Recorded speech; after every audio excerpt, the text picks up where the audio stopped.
నమస్తే, welcome to I dream. నేను మీ Vijitha. China వారు రకరకాల వైరస్లని సృష్టిస్తున్నారు అనే ఒక వార్తలు మనం వింటున్నాం. కరోనా వైరస్ పుట్టింది చైనాలోనే, వాళ్ళు ఆ వైరస్ని సృష్టించారు. మళ్ళీ ఇప్పుడు మరొక కొత్త వైరస్ని సృష్టించారు, అది చాలా ప్రమాదకరమైన వైరస్ అనే వార్తలు వింటున్నాం. ఇదంతా ఎంతవరకు నిజం? ప్రస్తుతం మనతో పాటు ఉన్నారు ప్రముఖ కార్డియాలజిస్ట్ డాక్టర్ మువ్వా శ్రీనివాస్ గారు. ఇప్పుడు సార్తో మాట్లాడి ఆ విషయాలన్నింటినీ డీటెయిల్గా తెలుసుకుందాం. నమస్కారం సార్. నమస్కారం సార్, కరోనా వైరస్ని సృష్టించింది, కరోనా పుట్టింది చైనాలోనే అనే వార్త మనం విన్నాం సార్ ఆల్రెడీ. ఇప్పుడు మళ్ళీ ఒక కొత్త వైరస్ని వాళ్ళు సృష్టించారని, అది ఎబోలా వైరస్ కంటే డెడ్లీ వైరస్ అని, చాలా ప్రమాదకరమని వింటున్నాం సార్. ఇదంతా ఎంతవరకు నిజం సార్? ఇది వాళ్ళే చెప్పారండి. వాళ్ళు నేచర్ అనేటటువంటి ఒక మ్యాగజైన్లో చైనా సైంటిస్టులు గొప్పగా మేము దీన్ని సృష్టించాము ఒక వైరస్ని. ఇది ఇంతకు ముందు వరకు కూడా, అంటే కరోనా రాకముందు వరకు డెడ్లీ వైరస్ అంటే చాలా ఫాస్ట్గా స్ప్రెడ్ అయ్యి ప్రాణం తీసే వైరస్ ఎబోలా వైరస్ అంటారు. ఎబోలా వైరస్ ఉండేది. ఇన్ఫ్యాక్ట్ దాని మీద మనకి ఒక 10-15 ఏళ్ళ క్రితము ఒక నావెల్స్ కూడా రాశారు. రాబిన్ కుక్ అని మెడికల్ దాని మీద రాస్తాడు, నావెల్స్ రాస్తాడు, మెడికల్ టాపిక్స్ మీద రాస్తాడు అనమాట. అతని నావెల్స్ నుంచి ఇంకా వీరేంద్రనాథ్ గారు కొన్ని రాసేవాళ్ళు బేసికలీ. సో ఆయన దీని మీద ఒక కంటేజియన్ అలాగే మొత్తానికి ఒక నావెల్ కూడా రాశాడు. అంటే ఎబోలా వైరస్ అంత ఫాస్ట్గా స్ప్రెడ్ చేస్తుంది, అంత చంపుతుంది అనేటటువంటిది మనకు అందరికి తెలిసిన విషయమే. ఈ చైనా వాళ్ళు ఇప్పుడు క్లాస్ 4 రీసెర్చ్ చేసే ల్యాబ్స్ అని ఒక 12 ల్యాబ్స్ ఉన్నాయండి. అమెరికాలో ఉన్నాయి, యూరోప్లో ఉన్నాయి. వాళ్ళు మోస్ట్ డేంజరస్ వైరసెస్ మీద రీసెర్చ్ చేస్తారు వాళ్ళు. అది మాకు కూడా కావాలి అని వీళ్ళు, అంటే మేము కూడా చేయగలము అని చెప్పుకోవడానికి వాళ్ళు మొదలుపెట్టారు రీసెర్చ్. కోర్స్ దానిలో కొంచెం ఈ వుహాన్ ల్యాబ్లో అమెరికా వాళ్ళ ఫండింగ్ కూడా ఉంది. వాళ్ళు రీసెర్చ్ మొదలుపెట్టి తర్వాత అది కావాలనో లేకపోతే లీక్ అయ్యో కరోనా అనేటటువంటి వైరస్ తయారు చేయబడి బయటకు లీక్ అయింది. అక్కడే వాళ్ళు మళ్ళీ తయారు చేస్తారు, అంటే ఒక ల్యాబ్ పెట్టారు. దాంట్లో ఈసారి వీళ్ళే చెప్పారు మేము కొత్తగా తయారు చేసాము అని. ఇప్పుడు ఒప్పుకున్నాడు అంటే పాతది ఒప్పుకున్నట్టే కదా బేసికలీ. సో వాళ్ళు ఏంటంటే ఈ ఎబోలా వైరస్ మీద, ఎబోలా కంటే డెడ్లీ వైరస్ బేసికలీ. ఎబోలా వైరస్ని ఎబోలాలా కాకుండా దాని రూపు మార్చి, జనాలు తెలియకుండా అన్నట్టుగా ఒక రూపు మార్చి ఎబోలాలో ఒక పార్ట్ తీసుకుని ఇంకొక వైరస్లో ప్రవేశపెట్టి దాన్ని ఏంటారంటే చుంచుల మీద వాళ్ళు ప్రవేశపెట్టి చేశారు. ప్రయోగం చేసిన 3 రోజుల్లో అవి నుంచి కూడా చచ్చిపోయాయి. సో మేము కొత్త డెడ్లీ వైరస్ తయారు చేశాము అని గొప్పగా వాళ్ళు చెప్పుకుంటున్నారు. వాళ్ళ సైంటిఫిక్ జర్నల్, అంటే ఇది కరోనా లాగా యాక్సిడెంట్ కాదు, మేము కావాలని తయారు చేసాము గొప్పగా వాళ్ళే చెప్పుకుంటున్నారు బేసికలీ. సో అది ఇప్పుడు అంటే ఈ వైరస్ ఎక్కించిన 3 రోజుల్లో ఆ ప్రాణి చనిపోతుంది అని చెప్పేసి. సో ఇప్పుడు బయలాజికల్ వార్ఫేర్ అంటారు. బయలాజికల్ వార్ఫేర్ అంటే యుద్ధంలో ఎదుటి వాళ్ళని చంపడానికి తుపాకులు, బాంబులు ప్రయోగించక్కల, జబ్బులతో కూడా చంపొచ్చు. అవును సార్, దాన్ని బయలాజికల్ వార్ఫేర్ అంటారు. సో దీని మీద అందరూ చేస్తున్నారు రీసెర్చ్, చైనా వాళ్ళు కూడా చేస్తున్నారు. సో ఈ బయలాజికల్ ఇప్పుడు నేను రీసెర్చ్ చేస్తున్నాను అంటే ఆ రీసెర్చ్లో వచ్చినటువంటి అంశాన్ని దేనికి ప్రయోగిస్తాడు అనేది మనం చెప్పలేము. వాడి చేతిలో కత్తి ఉంది, ఆ కత్తితో వాడు మర్డర్ అయినా చేయొచ్చు, ఆపరేషన్ అయినా చేయొచ్చు. నేను చాలా బాధ్యతారహితంగా నేను ఉన్నానని చెప్తున్నాడు.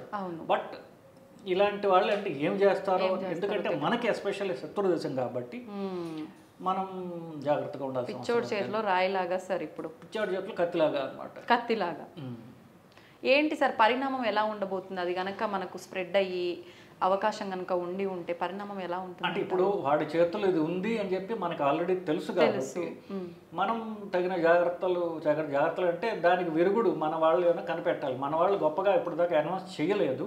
ఎందుకంటే దాన్ని BSL-4 అంటారు, అంటే హైయెస్ట్ సెక్యూరిటీ ఉన్నటువంటి ల్యాబ్స్ అనమాట. అవి అమెరికాలో ఉన్నాయి, యూరోప్లో ఉన్నాయి, తైవాన్లో నాకు తెలిసి ఒకటి ఉంది.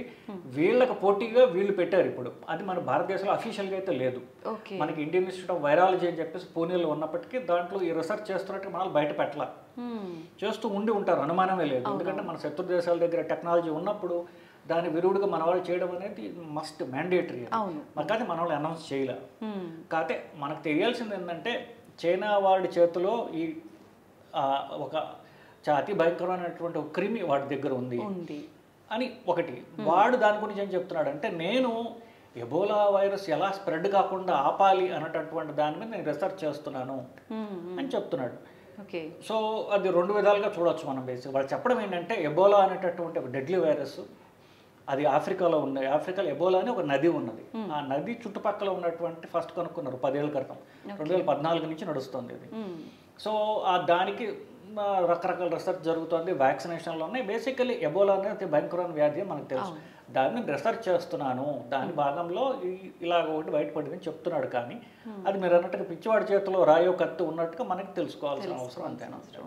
మనం జాగ్రత్త తీసుకోవాలి అన్నా కూడా అసలు అది ఏంటి, ఎలా ఉంటుంది, ఏం జరుగుతుందో తెలియని పరిస్థితి కదా సార్. అంటే వాడు క్లియర్గా చెప్పాడు, నేను ఎబోలా వైరస్లో ఉన్నటువంటి ఫలానా గ్లైకోప్రోటీన్ అనేటువంటి సబ్స్టెన్స్ని తీసి ఇంకొక VSV అనేటటువంటి వైరస్లో దీన్ని ప్రవేశపెట్టి దీన్ని నేను హ్యామ్స్టర్స్ అంటారు, అంటే మామూలు ఒక మన చిన్న చిన్న కుందేళ్ళు చుంచులు ఇట్లాంటివి అనమాట, వాటిల్లో ఎక్కించిన 3 రోజుల కల్లా అవి చచ్చిపోయాయి. చచ్చిపోకముందు వాటి పూర్తి కంటి చూపు దెబ్బతింది, కళ్ళు దెబ్బతిన్నాయి. తర్వాత 3 రోజుల్లో రక్తం కక్కుని, అంటే దాన్ని హెమరాజిక్ ఫీవర్ అంటారు, అంటే డెంగ్యూ వైరస్ లాంటిది అనమాట. అది అంతకంటే భయంకరమైనది. 3 రోజుల్లో కూడా ఎక్కించినవన్నీ కూడా చనిపోయాయి అని క్లియర్గా ఏం చేసినట్టు చెప్పాడు మనకి క్లియర్గా. దానికి విరుగుడు సంపాదించాల్సినటువంటి నెక్స్ట్ ఛాలెంజ్ మన భారతీయ సైంటిస్టులకు ఉంది ఇప్పుడు బేసికల్. ఓకే, అంటే వ్యాక్సిన్ రూపంలో ఇప్పుడు వ్యాక్సిన్ రూపంలో ఏం చేయాలి, లేకపోతే అది కూడా ఈ వైరస్ కూడా ఇంట్రెస్టింగ్లీ కరోనా వైరస్ ఎలాగైతే గబ్బిలాల నుంచి వస్తుందో ఈ ఎబోలా నది అనేటటువంటిది ఆఫ్రికాలో ఉంది. దాని దగ్గర కూడా ఈ బ్యాట్స్ తినడం వల్ల, గబ్బిలాలు తినడం వల్ల వచ్చినటువంటి వైరస్ అన్నమాట. ఈ వైరస్ లక్షణాలు మనకి బాగా తెలుసు. సో మనిషికి ఎలా స్ప్రెడ్ అవుతుంది, యూజువల్లీ చనిపోయినటువంటి ఎవరైతే చనిపోతారో వాళ్ళ నుంచే వస్తుంది అన్నమాట.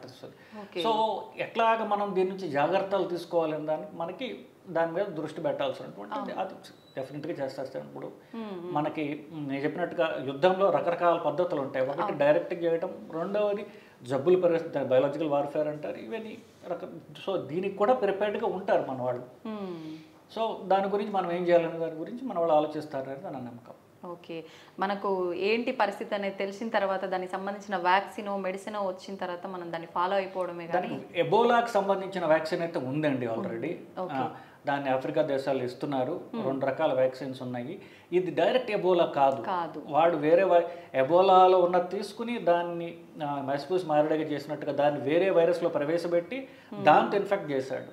సో ఆ కొత్త వైరస్ పేరు కూడా చెప్పాడు కాబట్టి దీనికి వ్యాక్సిన్ మన వాళ్ళు తయారు చేసుకోవాలి, ఈజీ అవుతుంది కొంచెం.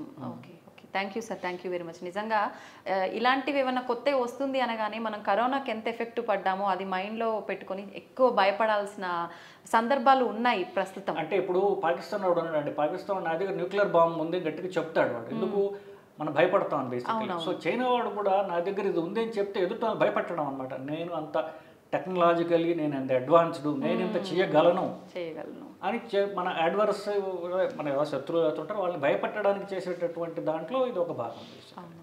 Thank you sir, thank you very much, valuable information. నమస్కారం.